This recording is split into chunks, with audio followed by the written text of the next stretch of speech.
کې یو ورور سوال لیکلی چې تبلیغان د خلکو دروازې ټکوي دا څنګه خلک دي بهر تقدیر مونږ خو مخکې د مخکې نه په تبلیغانو باندې یو څو ډزې وکړئ که الله په دوی په دې سر پې ولګوي بهر تقدیر خبره دا ده چې ګورئ تبلیغان دا یو جماعت دی چې دا نشأت شوی دی خو چې کوم حقیقت دی او دا یو تاریخ په هغې کې مې کتلي وو چې دا د یهودو نصاراو په دسیسه باندې ایجاد شوی کتاب دی زمونږ اساتذه علما د دیوبند اوسني هغوی په الیاس باندې تحقیق کړی چې دا عالم نه و خو به هر تقدیر دی موجود دپاره دې فرقې ګرځېدلې دا بسترې دوی ته ورپشا کړي دي دا یو تګړې ده په ظاهرا به ډېر نرم طبیعت والا خلک ته تاسو نظر ته ښکاره شي که ورته ورته کنځا کوي هغه به ورته سبحان الله والحمدلله وایي خو د هغې زړونه په شان د شرمخانو باندې دي لوی قباحت په تبلیغانو کې هغه انکار د جهاد نه دی حجت المبلغین په یو ځای کې لیکلي دي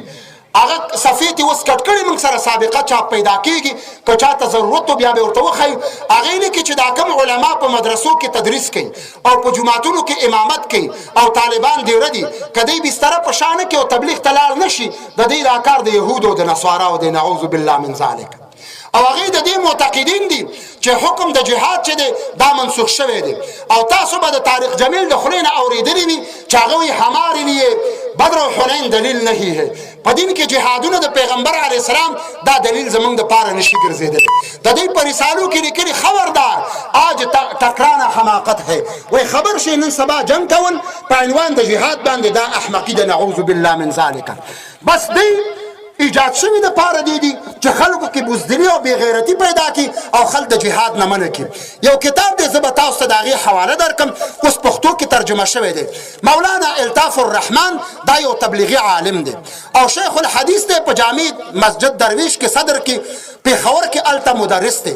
یو کتاب لیکلی تبلیغي جماعت د قرآن او حدیث نه د انحراف په لارو باندې دا کتاب په اردو کې ما سره دی او تاسو یې پښتو کې اوس ترجمه شوی پیدا یې کړي دی وایي زه وړوکی ماشوم وم پلار مې تبلیغیانو سره اشنا و او بیا زه تبلیغي شوم او اوس ولې منحرف یم د هغې دپاره وجوهات کتلي دي وجوهات یې بیان کړي دي هغه وایي دوی سخت مخالفین د جهاد د آیاتونو او د جهاد د احادیثو دي او د هغې نه انکار کوي تحریف په الله تبارک وتعالی په فرمانونو کې کوي او تحریف په اقوالو د محمد رسول الله علیه الصلاة والسلام مبارک کې کوي چې کله دومره ګمراه خلک نو تبلیغان ښه خلک نه دي د دې دا سیروزي او چلي او چارماو او اربعینات چې دي دا په درد باندې نه خوري الله تبارک وتعالی دې موږ او تاسو نه مجاهدین جوړ کړي جهاد چې دی دا فرض دی اگر چې دی لیکلي په خپل کتاب کې چې جهاد چې دی زمونږ تبلیغ د جهاد نه غوره دی او زمونږ دا تبلیغ چې دی دا فریضة الدعوة اکد من فریضة الحج دا هم حجت المبلغین لیکلي چې زمونږ تبلیغانو دا لار د حج د فرضیت نه هم ډېره مهمه لار ده بهر تقدیر علامه سیف الله حقانی هغې په دې یو رد کتاب لیکلی دی کشف الغطاء عن تبلیغ النساء هغه مطالعه کوي هغه پکې دا لیکلي تبلیغانو کې یو بل قباحت هم دی هلکه الله فرمایي چې ښځې د کورو کې کیني خو تبلیغي به وایي نه ښځه به بهر بوتله دا خبرې ډېرې بدیم دي په دې ځای کې به مناسب هم نه زه طالب وم باجوړ ته یو جماعت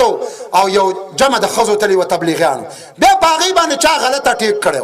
دا غلط خلکو میلاویږي هلکه الله فرمایي چې ښځې کور کې بندې کوي که نه بهر یې مه بیایي تبلیغان وایي نه ښځې به بوځي که یو عالم دا ثابته کړه چې ښځه په تبلیغ کې په صحابو کې هم تللی وي زه مجرم یم ما نه دې لاس کټ کړي خبره دې ځای کې ده ښځې باجوړ ته بوتې غلطه ټیکې پې وکړه زناګانې پې وکړې اره هغه امیر ته یې ویلې چې موږ سره خو بېګا دا کار وشو وایي خیر دی په پیغمبرانو د تبلیغ په لار کې ډېر مشکلات راغلي تاسو دې ته سوچ وکړئ هلکه دا څه کفریات غږی پیغمبرانو داسې فحاشي تبلیغ نه کوله لکه تاسو چې کوئ دا کشف الغطاء عن تبلیغ النساء